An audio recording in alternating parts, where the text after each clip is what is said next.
আদিবাসী কিন্তু একটা minimum time পর্যন্ত কিন্তু ছেলে থাকতে হবে, আর মারতে গিয়ে যদি কেউ অজ্ঞাতে লেগে মারা যায় ছেলের বাইরে আর বাড়াতে পারবো না। তাহলে জানতেন মারামারি করতে যেতেন না, কিন্তু আপনি যাতে না জানতে পারেন আপনার হাত থেকে বই পেন খাতা কেড়ে নেওয়া হচ্ছে। এটা শুধু মুসলমানদের কাছ থেকে হচ্ছে না, দলিতদের কাছ থেকে করা হচ্ছে, আদিবাসীদের কাছ থেকে করা হচ্ছে, মুসলমানদের কাছ থেকে করা হচ্ছে, পিছিয়ে বর্গের যারা আছে তাদের কাছ থেকে বই পেন খাতা কেড়ে নেওয়া হচ্ছে, শিক্ষা কেড়ে নেওয়া হচ্ছে, আর মারামারিতে এদেরকে এগিয়ে দেওয়া হচ্ছে। আপনারা তথ্য দেখুন, 2012 সাল থেকে 2024 সাল আমাদের পশ্চিম বাংলায়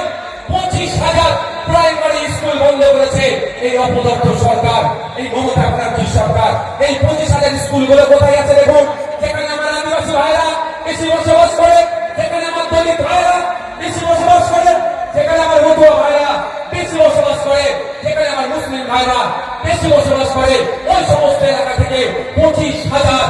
স্কুল বন্ধ করে দিয়েছে। ক্ষতি তারা হলো, তাদের ক্ষতি হবে যারা দিন আনে দিন খায়, এই স্টেশনে হকারি করে, সকালবেলা এসে ঘন্টা লাগায়, সন্ধ্যাবেলা বাড়ি যায়, সকালবেলা উঠে মাঠে যায়, সন্ধ্যাবেলা বাড়ি যায়, দিনে 300 টাকা 350 টাকা খুব কষ্ট করে যারা ইনকাম করে তাদের ছেলেগুলোই সরকারি প্রাইমারি স্কুলগুলোতে যেত, সেইগুলো ইচ্ছাকৃত ভাবে মমতা ব্যানার্জি দায়িত্ব নিয়ে বন্ধ করছে। এই জন্যই যেদের ছেলেগুলো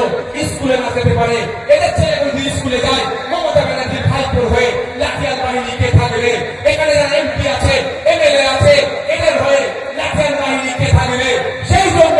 এমপি এমএলএ ছেলেরা বেসরকারি স্কুলে গিয়ে ডিগ্রি অর্জন করছে, বিদেশে গিয়ে পড়িয়ে নিয়ে আসছে, আর আপনি আমি আপনার দাদুরা দাদুদের হয়ে লাঠিয়াল বাহিনী ছিল,